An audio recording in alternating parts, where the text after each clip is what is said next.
మనిషి మార్పుకై దేవుని ఓర్పు అన్నటువంటి క్రీస్తు రాజ్య సువార్త సభలలో, రక్షణ సువార్త సభలలో ఈ మొదటి దినం పాల్గొనడానికి వచ్చేసినటువంటి దేవుని పిల్లలైన మీ అందరికీ, వేదిక మీద ఉన్నటువంటి దైవజనులకు, మరి ముఖ్య వాక్యోపదేశకులుగా మన వద్దకు వచ్చినటువంటి సునీల్ కుమార్ అన్నయ్య గారికి ప్రభు పేరట వందనములు తెలియపరుస్తున్నాను. అందరికీ వందనాలు. దేవుని మహాకృప మీ అందరి మధ్య ఈ విధంగా దేవుని మాటలు పంచుకోవటం, అందును బట్టి తండ్రి అయిన దేవునికి కృతజ్ఞతాస్తుతులు చెల్లిస్తూ, మరి మొదటి దినము కాస్త ఆలస్యంగా ప్రారంభమైన దేవుని మాటలు ఆసక్తితో ఆలకించడానికి విచేసినటువంటి మీ అందరికీ శుభములు తెలుపుతూ దేవుని వాక్యంలోనికి మనం వెళ్దాం. దేవుడు బైబిల్ గ్రంథంలో రాయించినటువంటి ప్రతి మాట, 66 పుస్తకాలు మన మధ్య దేవుడు ఉంచి ఆ మాటలు మనకు వినిపిస్తూ వస్తున్నాడు అని అంటే కేవలం ఒకటే, ఆయన నుండి దూరమై వచ్చిన మనము ఆయనలో ఒకప్పుడు ఉన్నాం, ఆయన నుండి దూరమై ఈ లోకానికి వచ్చాం, మరలా తిరిగి ఆయన దగ్గరికి రావాలి, మరలా ఆయన దగ్గరికి వెళ్ళాలి, ఆయనతో పాటు కలకాలం ఉండాలి. అందుకే దేవుడు నిత్య జీవము అని అన్నాడు. నిత్యము ఆయనతో పాటు జీవించాలి, వసించాలి, అక్కడ ఉండాలి అని అనేది ఆయన కోరిక. మరి ఆ కోరికను ఈరోజు ఈ భూమి మీదకి వచ్చినటువంటి ఎంతమంది నెరవేరుస్తూ ఉన్నారు? ఆయన ఇష్టం ఏమై ఉంది అన్నది మనము ఆలోచన చేస్తే, దేవుని కోరిక, దేవుని ఇచ్ఛ, దేవుని ఇష్టము ఈరోజు మీరు నేను ఆ తండ్రి దగ్గరకు మరలా వెళ్ళాలి అని అన్నది.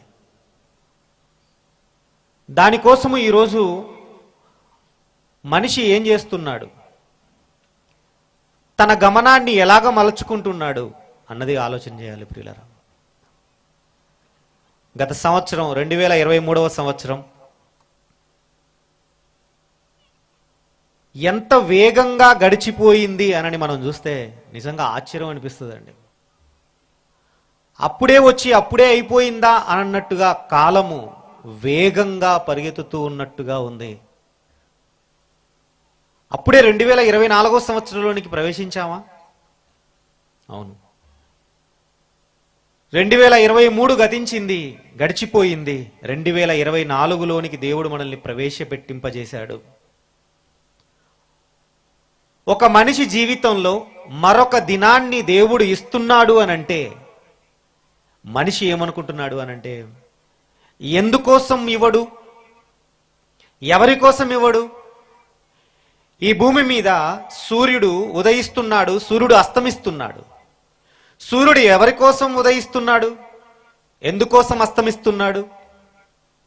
ఎవరి కోసం ఉదయించడు సూర్యుడు, ఎవరి కోసం అస్తమించడు అన్నట్టుగా ఒక నిర్లక్ష్యపు ధోరణిలో ఈరోజు సమాజం, మనుషులు ఉన్నట్టుగా మనం చూడొచ్చు.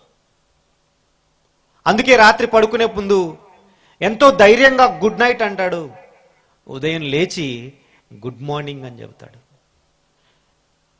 ఎవరు నీవు పడుకునే రాత్రిని గుడ్గా, లేదంటే మంచిగా, సౌఖ్యంగా రేపు ఉదయం నీకు ఇచ్చేది ఎవరు? ఈరోజు ఉదయం లేచి గుడ్ మార్నింగ్ అంటున్నావు, శుభోదయం అని చెబుతున్నావు. ఈ ఉదయాన్ని నీకు శుభంగా మలచిందెవరు, మార్చిందెవరు? ఆలోచన చేయడం లేదండి. 2 రోజుల క్రితమే 31వ తారీఖు డిసెంబర్, ఆ రోజు రోడ్ల మీద ఉన్న హంగామా, ఆ రోజు జనుల మధ్య ఉన్నటువంటి ఆ యొక్క విపరీతమైన బుద్ధి ఈరోజు గమనిస్తే ప్రియులారా, ఎంత విపత్కరమైన పరిస్థితులు. ఈ లోకంలో దేవుణ్ణి మరచి, దేవుణ్ణి పక్కన పెట్టి, దేవుడి గురించి ఆలోచించకుండా బ్రతుకుతున్నటువంటి జనులు, దేవుని బోధను లెక్క చేయకుండా, దేవుని మాటలే పట్టించుకోకుండా, ఎవరి కోసం రాదు జనవరి 1వ తారీఖు, ఎవరి కోసం రాదు 2024 అనని ముందే ప్రిపేర్ చేసుకుని రేపటి ఉదయం నేను ఉంటాను అని అన్నటువంటి ధీమాతో ఈరోజు మనిషి బ్రతుకుతున్నాడు అనంటే ఎంత ఆలోచన లేకుండా ఉన్నాడు ప్రియులరా. ఒక్కొక్కరు రాసి ఉంటారు, వెల్కమ్ 2024, గుడ్ బాయ్ 2023. అంటే ఎంత ఈజీగా ఆలోచన చేస్తున్నారు అని అంటే 2023 నా జీవితంలో అయిపోయింది. క్యాలెండర్ ఎంత ఈజీగా మార్చేస్తున్నారు, కొత్త క్యాలెండర్ని తెచ్చి పెట్టుకుంటున్నారు. అంత సులువా కాలం అంటే? కాలాన్ని నీ జీవితంలో దేవుడు పొడిగిస్తున్నాడు అని అంటే ఆలోచన చేయాలి. ఈరోజు ఎందుకు ఇవ్వాలి కాలాన్ని? నీకు 2024వ సంవత్సరం ఎందుకు ఇవ్వాలి? 2024లోనికి ఎందుకు ప్రవేశింపచేయాలి నిన్ను? మరొక దినాన్ని నీ జీవితంలో ఎందుకు ఇవ్వాలి? మరొక క్షణాన్ని ఎందుకు పొడిగించాలి నీ జీవితంలో? దేవుని కోసం బ్రతుకుతున్నామనా? దేవుని గురించి ఆలోచిస్తున్నామనా? ఆయన కోసం ప్రాకులాడుతున్నామనా? ఎందుకు ఇవ్వాలి ప్రియులారా? ఈరోజు వచ్చేసాం 2024లోని, కానీ సంబరపడుతున్నాం, హ్యాపీ న్యూ ఇయర్ అని చెప్పుకుంటున్నాం. కానీ నీకు హ్యాపీ ఉందేమో, ఆయనకు మాత్రం హ్యాపీనెస్ లేదు ప్రియులారా. ఆయన బాధతో ఉన్నాడు, ఆయన వేదనతో ఉన్నాడు, ఆయన నీ గురించి చింతతో ఉన్నాడు. ఎవరైనా ఆలోచన చేస్తున్నారా? ఎవరు ఆలోచన చేయడం లేదండి. ఆయన నీ గురించి, నా గురించి ఆవేదన చెందుతున్నాడన్న సంగతి ఈరోజు సమాజానికి ఎవరు చెప్పాలి? ఎలా అర్థమయ్యేటట్లు చెప్పాలి? వస్తుంది పోతుంది అని అనుకుంటున్నాం, కానీ కాలం విలువ తెలియటం లేదు ప్రియులారా మనిషికి. అందుకే కాలము గురించి దేవుడు రాయించినటువంటి మాట, ఒక మాట మనం చూస్తే రోమా పత్రిక 13వ అధ్యాయము 11వ వచనము. రోమీలకు రాసినటువంటి పత్రిక 13వ అధ్యాయము 11వ వచనము. మరియు మీరు కాలమును ఎరిగి నిద్ర మేలుకొను వేళ అయినదని తెలుసుకొని అలాగు చేయుడి అన్న మాట రాయబడింది. కాలమును ఎరగాలి, నిద్ర మేల్కోవాలి అని అంటున్నాడండి. కాలము నెరగాలి, నిద్ర మేల్కోవాలి అంటే ఈరోజు సమాజం నిద్రలో ఉందా? దేవుడు మేల్కొల్పుతున్నాడు. ఇదిగో ఈ సభల ఏర్పాటు అందుకే ప్రియులరా. నిద్రలో ఉన్నటువంటి మత్తులుగా తూగుతున్నటువంటి ఈ లోకమంతా ఆ విధంగా ఉంది. ఇదిగో ఈ ప్రాంత ప్రజలను రక్షించటానికి, వారిని నిద్ర మేల్కొల్పటానికి, కాలం అంటే ఏంటో గుర్తెరిగేటట్లుగా చేయటానికి, నీకు ఇవ్వబడినటువంటి కాలం ఎందుకో చెప్పటానికే ఈ సభలు.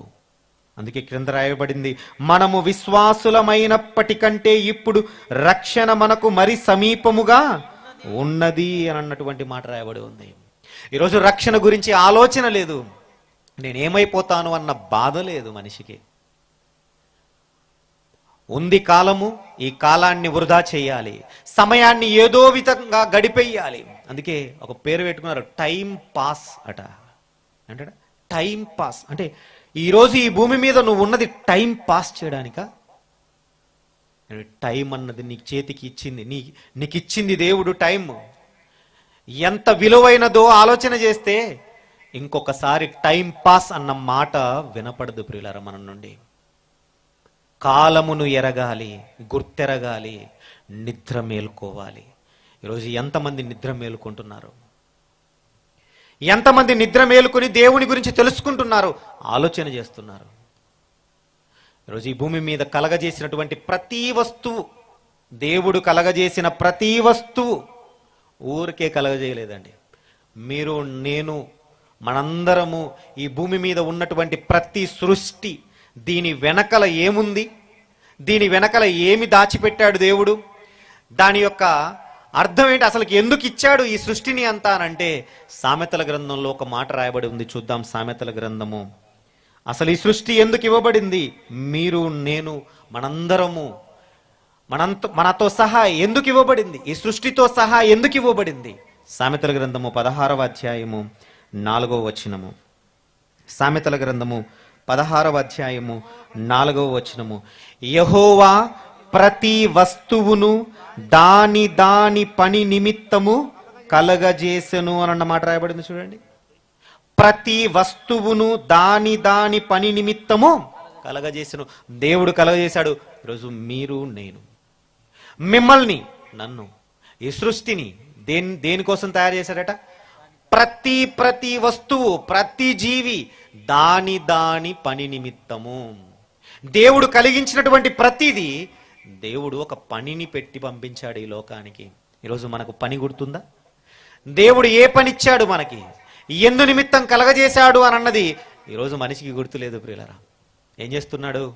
వచ్చాను ఈ లోకానికి, ఎలాగోలో బ్రతకాలి, ఈ బ్రతుకు కోసము ఈ బ్రతుకు పోరాటం చేయాలి, డబ్బులు సంపాదించాలి, ఈ పనిలోనే ఉన్నాడు తప్ప, సంపాదనే ధ్యేయంగా పెట్టుకున్నాడు తప్ప, సుఖించాలి, తినాలి, త్రాగాలి, ఆడాలి, ఇదే ఉంది తప్ప, నా కన్న తండ్రి, పరమందున్న తండ్రి నిన్ను నన్ను ఈ భూమి మీదకి ఒక పని నిమిత్తము పంపించాడు, ఒక పనిని పెట్టి నీకు ఇచ్చి పంపించాడు అన్న సంగతి అర్థం కావటం లేదండి ఈరోజు సమాజానికి. కాబట్టే కాలాన్ని వృధా చేస్తుంది. దేవుడిచ్చినటువంటి ఈ కాలాన్ని వృధాగా గడిపేస్తున్నారు. దేవుడు కాలాన్ని ఎలా ఇచ్చాడు మనకు? ఒక మాట చెప్పాలి, ఈరోజు కాలం ఇవ్వబడింది అని అంటే నీ జీవితంలో, నా జీవితంలో, నేనైతే అదే అనుకుంటానండి, 2024వ సంవత్సరం మనకి ఇవ్వబడింది అని అంటే ఒక్కటే గుర్తు, దేవుడి దయ వలన, ఇంకా దేవుడు దయదలసి భిక్షగా వేస్తే వచ్చింది ఈ కాలం మనకు. దేవుని భిక్ష అండి. ఈరోజు మనం బ్రతుకుతున్నాము అనంటే, ఈరోజు నువ్వు ఊపిరి పీల్చుకుంటున్నావు, నేను ఊపిరి పీల్చుకుంటున్నాను అనంటే ఒక్కటే కారణం, దేవుడు భిక్షగా వేశాడు. బ్రతుకుపో, ఈ సంవత్సరం కూడా బ్రతుకుపో, ఈ రోజు కూడా బ్రతుకుపో అని దేవుడు దయదలసి ఇచ్చినటువంటి భిక్ష ప్రియులారా. ఇది అర్థమవుతుందా మనిషికి? అర్థం కాదు ప్రియులారా. ఏమనుకుంటున్నాడు? ఎందుకోసం రాదు అని అనుకుంటున్నాడు. కానీ అర్థమైన మనమే చెప్పాలి సమాజానికి. మనము వృధా చేయకూడదు కాలాన్ని. వృధా చేసే వారిని జాగ్రత్తగా మేల్కొలపాలి. ఇదిగో కాలము నెరుగు, నిద్ర మేల్కొను అని అన్నటువంటి సంగతి వారికి తెలియజెప్పాలి. బైబిల్ గ్రంథంలో రాయబడినటువంటి అనేక సంగతుల ద్వారా దేవుడు కాలపు విలువను తెలియపరిచాడు. నా జీవితంలో ఎందుకు ఒక దినం పొడిగించబడింది, ఒక దినం ఇవ్వబడింది, మరుసటి దినము నీకు ఇస్తున్నాడు దేవుడు అని అంటే ఎంతో ఆశ పెట్టుకున్నాడండి నీ మీద, నా మీద, మన మీద ఎంతో ఆశతో దేవుడిచ్చాడు, దయచేశాడు. కానీ ఈరోజు దేవుడు భిక్షగా వేసినటువంటి సమయాన్ని మనిషి నిర్లక్ష్యం చేస్తున్నాడు. చాలా సింపుల్గా, చాలా ఈజీగా నిర్లక్ష్యం చేస్తున్నాడు.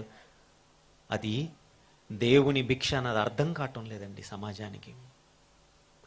ఎంతో గోజాడితే మన వెనకల ఎవరో మన గురించి విజ్ఞాపన చేస్తే మనం ఈరోజు బ్రతికున్నామన్న సంగతి అర్థం కావడం లేదు. ఎవరు మన గురించి విజ్ఞాపన చేస్తున్నది?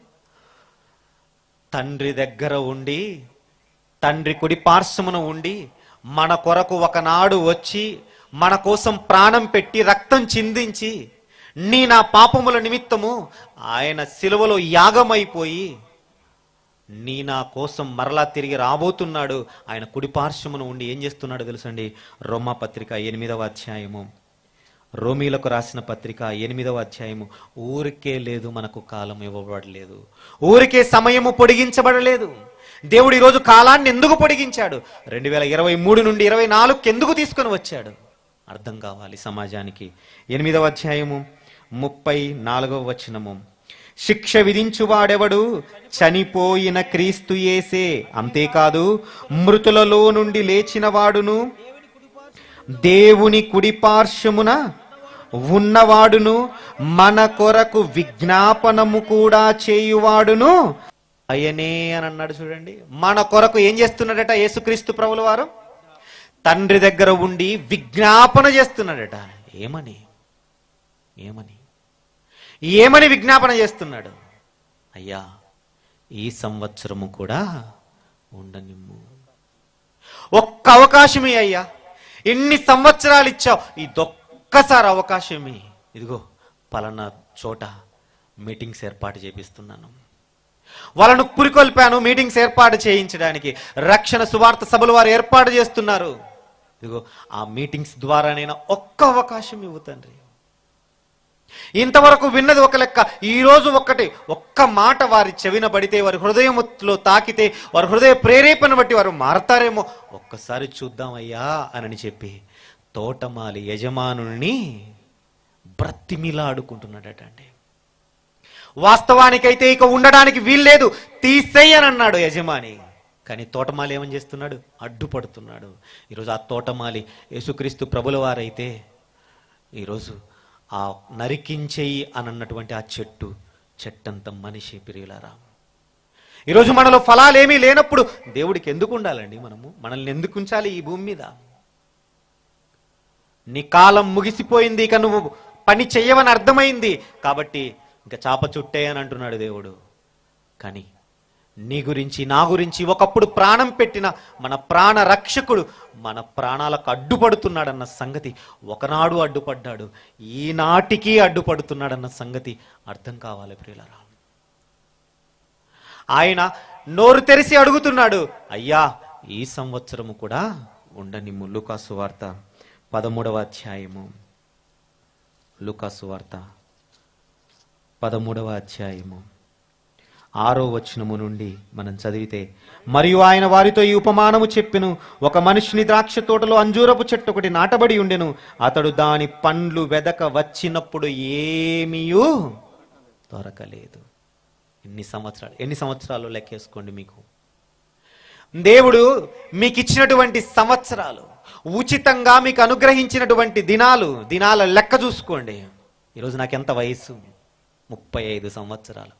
35 సంవత్సరాలుగా నాలో ఫలాలు వెతుకుతూ వస్తే ఏమీ దొరక్కపోతే దేవుడు ఎందుకు ఉంచాలి నన్ను? మిమ్మల్ని మీ గురించి మీరు ఆలోచించుకోండి. మీ సంవత్సరాలండి, మీకు ఇవ్వబడినటువంటి సంవత్సరాలు, ఆయుష్కాలం ఎంతకాలం ముగిసిపోయింది. ఇంతకాలము గడిచినా కూడా నీ నుండి దేవుడికి ఏ ఫలము లేకపోతే ఎందుకు ఉంచాలి నిన్ను? 2024లోనికి ఎందుకు నిన్ను నడిపించాలి? ఈ సంవత్సరం అంతా ఎందుకు ఉండనివ్వాలి? ఏమండి, అవసరం లేదు. అందుకే ఆయన అన్నాడు, ఇదిగో 3 ఏండ్ల నుండి నేను ఈ అంజూరపు చెట్టున పండ్లు వెదకవచ్చుచున్నాను గాని ఏమీయూ దొరకలేదు. దీనిని నరికివేయుము, దీని వలన ఈ భూమియు ఏల వ్యర్థమైపోవలనని ద్రాక్ష తోటమాలితో చెప్పెను. తోటమాలితో ఏమంటున్నాడు? దీన్ని నరికించేయ్యా. ఎందుకు ఈ భూమి వేస్ట్ అవ్వాలి? ఎందుకు ఇతనికి ఇచ్చేటటువంటి గాలి ఎందుకు వృధా అవ్వాలి? ఇతనికి ఇస్తున్నటువంటి ప్రతి ఆహార పదార్థము ఎందుకు ఇవ్వాలి? నేను ఇతన్ని ఎందుకు కంటికి రెప్పలా కాపాడాలి? ఇతనికి కీడు అపాయాలన్నింటిని ఎందుకు తప్పించాలి? నరికించేయి అంటే తీసేయి, ఇతని ఆయుష్ని ఇక ఆపేసేయి, ముగించేయి ఇతని జీవిత కాలాన్ని అంటుంటే తోటమాలి ఏమంటున్నాడు? అయ్యా. అయితే ఆ తోటమాలి అయ్యా అయ్యా అయ్యా, అది రిక్వెస్ట్. ఎంత కోరుతున్నాడు, ఎంత బ్రతిమిలాడుతున్నాడు. నీవు కూడా బ్రతిమిలాడి ఉండవు అంతగా. నా ప్రాణాన్ని నుంచు తండ్రి, నా బొందిలో నా ప్రాణాన్ని నుంచు తండ్రి, నీవు నేను కూడా బ్రతిమిలాడి ఉండవండి ఆ విధంగా. ఆయన అంటున్నాడు, అయ్యా నేను దాని చుట్టూ త్రవ్వి ఎరువు వేయు మట్టుకు ఈ సంవత్సరము కూడా ఉండనిమ్ము, ఈ సంవత్సరము కూడా ఉండనిమ్ము. పొడిగించయ్యా, నువ్వు తీసుకున్న నిర్ణయాన్ని వెనక్కి తీసుకో అయ్యా, ఒక్కసారి అవకాశం ఇవ్వు అని అంటున్నాడు. ఏమండి, ఈ సంవత్సరం నీకు ఇవ్వబడింది అని అంటే ఏదో నీ వల్ల ఇవ్వబడింది అనుకుంటే పొరపాటు. నువ్వు చేసినటువంటి ఇదిగో గొప్ప కార్యాలు, పుణ్యకార్యాలు, మంచి కార్యాలు, గత సంవత్సరం నేను చాలా చేశాను దాన్ని బట్టి ఇచ్చాడు అని అనుకుంటే పొరపాటు. దేవుడు దయదలచి ఉండిపో, ఈ సంవత్సరం నీకు అవకాశం ఇస్తున్నాను ఆయన అడినాడు కదా. ఇదిగో ఎరువు వేయు మట్టుకు, దాని చుట్టూ త్రవ్వి ఎరువు వేస్తానంటే ఇదిగో ఈరోజు వేయబడుతుంది ఎరువు. దేవుని మాటలు మీకు చెప్పించాలనుకుంటున్నాడు దేవుడు మీ ద్వారా. ఈరోజు మీ ద్వారా దేవుడు కోరుతున్నది మీలో మార్పు. దేవుని వైపునకు తిరగాలి, మీరు దేవుని వైపునకు మరలాలి అని దేవుడు మీ నుండి కోరుతున్నాడు, మీలో మార్పు కోరుతున్నాడు. అందుకే దేవుడు ఓర్పుతో ఉన్నాడు. ఈ సంవత్సరం కూడా ఓర్పుగా ఉండాలనుకుంటున్నాడు. దేవుని దీర్ఘశాంతము మన పైన ఉంది అన్నది గుర్తుపెట్టుకోవాలి. అది ఫలించినా సరే ఇక ఎక్కువ కాలం ఉందనుకోకండి. చాలామంది ఏమనుకుంటారంటే, అన్నా రక్షణ పొందన్నా, క్రీస్తుని స్వరక్షకుడిగా అంగీకరించయ్యా, అమ్మా క్రీస్తుని స్వరక్షకుడిగా అంగీకరించమ్మా, సిస్టర్ మీరు మార్పు పొందండి, మారు మనస్సు పొందండి అని అంటే ఏమంటారో తెలుసా అండి? ఒక్కొక్కరికో సమాధానం. నేను డిగ్రీ పాస్ అవ్వాలని ఒకరు, నాకు పెళ్లి కుదరాలని మరొకరు, ఉద్యోగం రావాలని మరొకరు, ఇదిగో ఆస్తి తగాదాలు ఉన్నది కోర్టులో ఉంది అది తీరిపోతే అని మరొకరు వాయిదాలు వేసుకుంటున్నారు. నాకు ఇంకా చాలా వయసు ఉంది, నేను యవ్వన దశలో ఉన్నాను, ఇంకా చాలా వయసు ఉంది అని అనుకునే ఎవరిస్తున్నారు, ఎవరు ఇవ్వబోతున్నారు అనుకుంటున్నావు? నువ్వు అనుకుంటే సరిపోతుందా? నాకు పొడిగించబడుతుంది, నాకు ఇంకా ఇవ్వబడుతుంది, నాకు ఇంకా కాలం ఉంది లేననుకోండి, నీవు అనుకుంటే సరిపోతుందా? సరిపోదు ప్రియులారా. దేవుడు అంటున్నాడు, కండిషన్డ్గా చెబుతున్నాడు. హిజ్కియాకు ప్రత్యక్షమై ప్రవక్త ద్వారా చెప్పి పంపించాడండి. ఏమన్నాడు? ఇదిగో నీ టైం అయిపోయింది, ఇల్లు చక్కబెట్టుకో, నీ దీపమార్పు వేయబోతున్నాను, ఇల్లు చక్కబెట్టుకో. ఆయన ఏమన్నాడు? కాళ్ళు పట్టుకున్నాడు ప్రియులారా. కన్నీళ్లు విడుచుచూ హిజ్కియా ప్రార్థన చేస్తే అప్పుడు కరిగింది దేవుని మనసు. ఈరోజు మీరు నేను ఈ లోకములోనికి వచ్చాము, ఈ లోకములో ఇంతకాలం ఉన్నాము, ఇంకా బ్రతుకుతాములే అని అనుకుంటే పొరపాటు ప్రియులారా. దేవుడు ఎప్పుడు తీసేస్తాడో తెలియదు. ఈరోజు ఒక పోస్టు చూశానండి, శ్రద్ధాంజలి అని ఉంది. ఏ రోజా ఏ డేటా అని చూస్తే 31/12/2023. చిట్ట చివరి దినము. ఇక కొన్ని గంటలుంటే 2024లోనికి వచ్చేస్తాడు, అడుగు పెడతాడు. కానీ దేవుడు తీసేసుకున్నాడు. అంటే ఏ రోజు, ఎప్పుడు, ఏ సమయం, ఏ కాలం అన్నది లేదు ప్రియులరా. ఆయన చేతిలో ఉంది. ఆయన రమ్మంటే వచ్చేయాలి. ఆయన నరికించేమన్నాడు, తోటమాలికి అడ్డుపోడు. ఎందుకంటే ముందు సంవత్సరం బ్రతిమలాడాడు, అంతకు ముందు సంవత్సరం బ్రతిమలాడు, ఎన్ని సంవత్సరాలుగా బ్రతిమలాడుతున్నాడో. తోటమాలి కూడా చేతులు ఎత్తేస్తాడు ప్రియులరా. వద్దు, అంతవరకు పోనీయొద్దు. దేవుడు మన నుండి కోరుతున్నది ఫలం. ఈ సంవత్సరం దేవునికి ఇష్టకరంగా జీవిస్తానని దేవునికి మాట ఇవ్వాలి, తీర్మానం చేసుకోవాలి. నూతన సంవత్సరం తీర్మానాలు చేసుకుంటాను కదా, మరి ఈ సంవత్సరము ఎలాంటి తీర్మానం తీసుకున్నావు? నేను దేవుని కొరకు చక్కగా బ్రతుకుతానన్న తీర్మానం తీసుకున్నావా? దేవుడే లోకంగా బ్రతుకుతానని తీర్మానం తీసుకున్నావా? నా కోసం నా తండ్రి ఇంత ఇష్టంగా, ఇంత కోరికగా ఎదురు చూస్తున్నాడు, నేను ఆయన కలలు ఈ భూమి మీద పండించాలని నిర్ణయం తీసుకున్నావా? ఏం తీసుకున్నావు నిర్ణయం?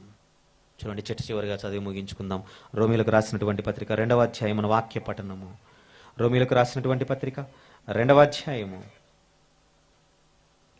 3 నుంచి 3వ వచనము నుండి, అట్టి కార్యములు చేయు వారికి తీర్పు తీర్చుచు వాటిని చేయుచున్న మనుష్యుడా, నీవు దేవుని తీర్పు తప్పించుకొందువని అనుకొందువా? నీ మార్పు కోసం దేవుడు ఎదురు చూస్తే ఇతరులకు తీర్పు తీర్చడానికి నీ టైం సరిపోవడం లేదు. దేవుడు వాళ్ళతో చెప్తున్నాడు, ఇదిగో తీర్పు తీర్చు మనుష్యుడా. దేవుడు ఓర్పుగా నీ మార్పు కోసం ఎదురు చూస్తుంటే నీవు ఇతరులకు తీర్పు తీర్చడానికి కాలం గడిపేస్తున్నావు. ఏమన్నాడండి?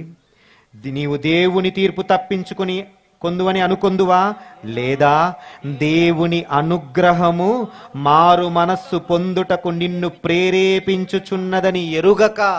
నీకు తెలుసుకోవాల్సింది ఒకటి ఉంది, దేవుని అనుగ్రహము ఇప్పటికీ నీ మీద ఉంది. ఎందుకో తెలుసండి, నీ మారు మనస్సు కావాలి. నీ నుండి దేవుడు కోరుతున్నటువంటి మార్పు ఏదైతే ఉందో అది కావాలి, ఆ చేంజ్ నీలో రావాలి. ఎప్పుడు అదే బ్రతుక మనక చీ అనిపించాలండి మన బ్రతుకును చూసి. గత సంవత్సరం ఇలాగే బ్రతికాను, అంతకుముందు 2022లో ఇలాగే బ్రతికాను, ఈ సంవత్సరం కూడా ఇలాగే బ్రతుకుతానా చి అని అనుకోవాలి. నా జీవితం గురించి ఏంటి బ్రతుకు? ఇంకా ఈ పాపలోకంలో సుఖాన్ని అనుభవిస్తూ బ్రతకడానిక నేను ఉన్నది? నా కోసం ప్రాణం పెట్టడానికి వచ్చిన యేసుక్రీస్తు నా గురించి అర్థిస్తున్నాడు, ఆయనను బ్రతిమలాడుతున్నాడు తండ్రిని, అయ్యా ఈ సంవత్సరం ఉండని అని చెప్పి. నేను మాత్రం ఇలా బ్రతుకుతున్నాను ఏంటి అని నీ మీద నీకు అసహ్యం వేయాలి ప్రియులారా, తలదించుకోవాలి. ఈరోజు అది చేయటం లేదండి మనిషి. దేవుడి అనుగ్రహాన్ని నిర్లక్ష్యం చేస్తున్నాడు. అందుకే అంటున్నాడండి, దేవుని అనుగ్రహం మారు మనస్సు పొందుటకు నిన్ను ప్రేరేపించుచున్నదని ఎరుగక ఆయన అనుగ్రహ ఐశ్వర్యమును సహనమును దీర్ఘశాంతమును తృణీకరించుదువా? వద్దు. ఆయన నీకు ఇస్తున్నది అవకాశాన్ని సద్వినియోగం చేసుకో. అందుకే సమయమును పోనీయక సద్వినియోగం చేసుకో అని అన్నాడు. ఈరోజు దేవుడు నీకు ఇచ్చిన అవకాశాన్ని ఎంతమంది వినియోగించుకుంటారో చూద్దాం, ఎంతమంది తృణీకరిస్తారో చూద్దాం. వినియోగించుకున్నవాడు ధన్యుడు, తృణీకరించిన వాడు భ్రష్టుడైపోతాడుగా, దుష్టుడిగా మిగిలిపోతాడు. ఆలోచన చేయండి. తర్వాత వచనంలో నీ కాఠిన్యము అంటే మార్పు పొందని నీ యొక్క గుణమును, మార్పు పొందని నీ హృదయమును అనుసరించి ఉగ్రత దినమందు అనగా దేవుని న్యాయమైన తీర్పు బయలుపరచబడు దినమందు నీకు నీవే ఉగ్రతను సమకూర్చుకొనుచున్నావు. జాగ్రత్త, నీవు ఉగ్రతను పోగు చేసుకుంటున్నావు. నువ్వు మార్పు పొందనటువంటి రోజులన్నింటినీ దేవుడు లెక్క చేస్తున్నాడు. ఈ రోజు మార్పు పొందుతావని దేవుడు మాటలు వినిపిస్తున్నాడు. ఈ రోజైనా మార్పు చెందుతావని చెప్పి దేవుడు ఏదో ఒక మాట ద్వారా నీతో మాట్లాడడానికి, నిన్ను చేరుకోవడానికి ప్రయత్నం చేస్తున్నాడు. నీ హృదయాన్ని తాకడానికి ఆయన మాటల ద్వారా ప్రయత్నం చేస్తుంటే నీవు నేను మాత్రం తృణీకరిస్తూ కఠినపరుచుకుంటూ మనసును కఠినపరుచుకుంటూ ఇలాగే బ్రతికేస్తే వినడు ప్రియులారేక. కాబట్టి దేవుని దీర్ఘశాంతమును అది చేతకానితనంగా తీసుకోవద్దు. దేవుని దీర్ఘశాంతమును మనము సద్వినియోగపరుచుకునే వారంగా మనం ఉండాలి.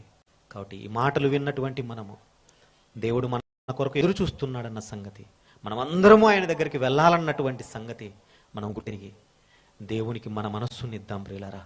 మన మార్పు కోరుతున్నాడు. ఆయన ఏం కోరుతున్నాడు మన నుండి? నీ నుండి వేలాది నదులంత తైలం కోరుతున్నాడా? విస్తారమైన తైలము, ఎడ్లు, మేకలు, గొర్రెలు ఇవన్నీ కోరుతున్నాడండి? లేదు.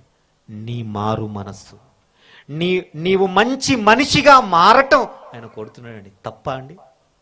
నేను పరిశుద్ధుడిని, మీరును పరిశుద్ధులుగా ఆయన కోరుతున్నది ఏంటండి? నాలాగా ఉండండి, నా కుమారులని పెంచుకోండి, నేను పరిశుద్ధుణ్ణి, మీరు పరిశుద్ధంగా ఉండండి అని కోరుతున్నాడు. ఉందాం ప్రియులారా. పరిశుద్ధతే ఆయన అడుగుతున్నది మన నుండి. పరిశుద్ధంగా జీవించి దేవుడున్న లోకానికి చేరదాం. ప్రార్థన చేసుకుందాం. ప్రేమగల తండ్రి, ఇంతవరకు మీ మాటలు మేము విన్నాం నాయన. కొన్ని పలుకులుగా మీ యొక్క మనస్సును నాయన తండ్రి ఈరోజు చెప్పే ప్రయత్నం నాయన తండ్రి మేము చేశాం నాయన. మా మాటలు ఈరోజు మీ మాటలని నమ్మి విశ్వసించి తండ్రి కఠిన హృదయాన్ని కరిగించి నాయన తండ్రి మీ వైపునకు తిరుగుటకు వారికి మంచి మనస్సును అనుగ్రహించండి తండ్రి. మరిన్ని సంగతులు అన్న ద్వారా మాతో మాట్లాడమని, ఆ మాటల కోసం మేము ఎదురు చూస్తున్నాయన తండ్రి. ముందున్నటువంటి సమయాన్నంతటినీ తండ్రి అనుకూలపరచి మీ నామానికి మహిమకరంగా, మాకు ఆశీర్వాదకరంగా మలుచుమని మా ప్రభువు రక్షకుని యేసుక్రీస్తు ప్రభువు వారి పేరట ఈ ప్రార్థన అడిగి వేడుకొనుచున్నాం తండ్రి. ఆమేన్. అందరికీ వందనాలు. దేవుని నామానికి మహిమ కలుగును గాక.